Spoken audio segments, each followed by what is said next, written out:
చాలా కాలంగా సరైన సక్సెస్ లభించక ఇబ్బంది పడుతున్న కొంతమంది యాక్టర్స్ కి రీసెంట్ టైమ్స్ లో కొంచెం పాజిటివ్ రిజల్ట్స్ కనిపించడంతో రవితేజ గారికి కూడా మంచి సినిమా పడితే బాగుంటుందని చాలా మందిలోనే నేను అనుకున్నా. మరింతకీ ఇరుముడి మూవీతో రవితేజ గారు కూడా మళ్ళీ ట్రాక్ లో పడ్డారా అని అడిగితే పడ్డారనే చెప్తా. అఫ్ కోర్స్ ఈ మూవీలో కొన్ని డ్రాబ్యాక్స్ ఉన్నాయనుకోండి, బట్ అయినా కూడా ఈ ఇరుముడి సినిమా నాకైతే నచ్చింది. సో నాకు నచ్చిన విషయాలు, నచ్చని కొన్ని విషయాల గురించి కూడా స్పాయిలర్స్ లేకుండా ఈ వీడియోలో మాట్లాడుకుందాం. ఫస్ట్ ఆఫ్ ఆల్, ఈ మూవీలో నాకు బాగా నచ్చిన విషయం కమర్షియాలిటీ పేరుతో అనవసరమైన ఎలిమెంట్స్ ని యాడ్ చేయకపోవడం. జనరల్ గా మన సినిమాల్లో ఎంత మంచి కాన్సెప్ట్ ని తీసుకున్నా దాని ఇంపాక్ట్ ని డైల్యూట్ చేసేలా కామెడీ ట్రాక్స్ అని, సాంగ్స్ అని ఏవేవో తీసుకొచ్చి బలవంతంగా గుసాయించి పారేస్తుంటారు కదా. బట్ ఈ మూవీలో అలాంటి అనవసరమైన విషయాల జోలికి పోకుండా స్టోరీ మీదనే మొత్తం కాన్సన్ట్రేషన్ పెట్టారు. నిజానికి ఈ మూవీలో తీసుకున్నది ఏమంతా యూనిక్ కాన్సెప్ట్ ఏం కాకపోయినప్పటికీ క్యారెక్టర్స్ అండ్ వాళ్ళ మధ్యలో ఉన్న ఎమోషన్స్ ని బాగా ఎస్టాబ్లిష్ చేసి ఏ పాయింట్ ఎంతవరకు దాచాలో, ఎప్పుడేది రివీల్ చేయాలో అన్న దానిపై శ్రద్ధ తీసుకోవడం వల్ల అటు ఎమోషన్స్ వర్కౌట్ అయ్యి ఇటు ఒక థ్రిల్లర్ ని చూస్తున్న ఫీలింగ్ కూడా కలిగింది. ఫస్ట్ హాఫ్ అంతా కూడా కొద్దిగా స్టేక్స్ ని పెంచుకుంటూ పోయి ఏదో జరగబోతుంది, బట్ అదేంటోనన్న దానిపై క్లారిటీ లేదే. ఒకవేళ ఏమైనా జరిగితే దానివల్ల ఎఫెక్ట్ అయ్యేది ఎవరు, ఆ సిచ్యువేషన్ ని హీరో ఎలా హ్యాండిల్ చేస్తాడు లాంటి డౌట్స్ మనకు వచ్చేలా చేసి సెకండ్ హాఫ్ కి వచ్చేసరికి గ్రాడ్యువల్ గా ఒక్కొక్క పాయింట్ ని రివీల్ చేస్తూ మనకు వచ్చిన డౌట్స్ అన్నిటిని క్లారిఫై చేస్తూ ఫైనల్ గా ఒక హైలీ ఎమోషనల్ నోట్ లో ఒక ఇంపార్టెంట్ మెసేజ్ ని కన్వే చేస్తూ మూవీని ఎండ్ చేశారు.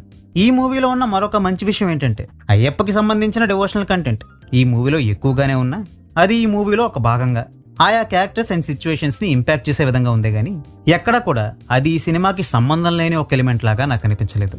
ఈ విషయాన్ని ఎందుకు మెచ్చుకుంటున్నాను అంటే ఈ మధ్య కాలంలో దేవుడి పేరు చెప్పుకొని అడ్డమైన చెత్తని సినిమాల్లో చూపించి డబ్బులు దండుకుందాం అనుకునే ఒక బ్యాచ్ కూడా తయారైంది కదా.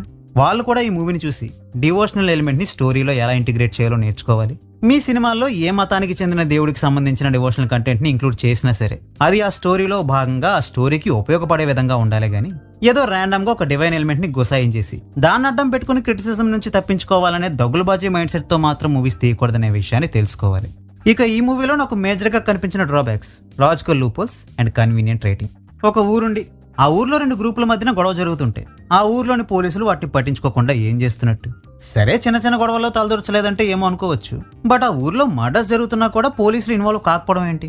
బేసిక్ గా ఇప్పుడు పోలీసులను ఇన్వాల్వ్ చేస్తే వాళ్ళ ఇన్వెస్టిగేషన్ పార్ట్ ని కూడా చూపించాల్సి వస్తుంది కదా అని చాలా కన్వీనియంట్ గా విషయాన్ని పక్కకు తోసేశారు గానీ అది ఇగ్నోర్ చేసేసేంత చిన్న విషయం అయితే కాదు కాబట్టి ఆ పాయింట్ ని కూడా కొంచెం టచ్ చేసి ఉంటే బాగుండేదని నాకు అనిపించింది.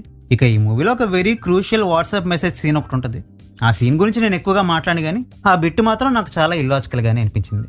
ఇక పర్ఫార్మెన్సెస్ విషయానికి వస్తే రవితేజ గారికి ఒక మంచి క్యారెక్టర్ పడి ఆయన డైరెక్టర్ సరిగ్గా వాడుకోగలిగితే దాని రిజల్ట్ ఎలా ఉంటుందోనన్నది ఈ మూవీ ద్వారా మరోసారి తెలిసింది. సో ఇక నుంచి అయినా ఆయన ఈ so called great mass cult captains batch ని దూరం పెట్టి కొంచెం సెన్సిబుల్ డైరెక్టర్స్ తో పనిచేస్తారని, ఈ మూవీ ద్వారా వచ్చిన గుడ్ విల్ ని కాపాడుకుంటారని కోరుకుంటున్నా. ఇక ఈ మూవీలో రవితేజ కూతురుగా యాక్ట్ చేసిన నక్షత్ర కూడా చాలా బాగా పర్ఫామ్ చేసింది. రిమైనింగ్ యాక్టర్స్ కూడా వాళ్ళకున్న పరిధిలో వాళ్ళు బాగానే పర్ఫామ్ చేశారు గానీ ఎటొచ్చి ఆ మెయిన్ విలన్ యాక్టింగే కొంచెం తేడా కొట్టింది. ఈ మూవీకి జీవి ప్రకాష్ కంపోజ్ చేసిన సాంగ్స్ అండ్ బీజిఎం చాలా బాగున్నాయి. విష్ణు శర్మ చేసిన సినిమాటోగ్రఫీ కూడా ఎక్సలెంట్ గా ఉంది. సో ఇప్పటివరకు నేను చెప్పిన దాన్ని బట్టి ఈ మూవీని నేను మీకు రికమెండ్ చేస్తానని మీకు అర్థమయ్యే ఉంటుంది. ఇందాక నేను చెప్పిన ఆ లాజికల్ లూపోల్స్ ని గనక మీరు ఇగ్నోర్ చేయగలిగితే ఈ మూవీ మీకు నచ్చుతుందనే నేను అనుకుంటున్నా. సో వీలైతే ఈ మూవీని ఒకసారి చూడడానికి ట్రై చేయండి. మూవీని చూశాక మీకేమనిపించిందో కామెంట్ చేసి చెప్పండి. ఇంతటితో ఈ వీడియో సమాప్తం. మళ్ళీ ఇంకో వీడియోతో కలుద్దాం. అంతవరకు సెలవు. టాటా బాయ్.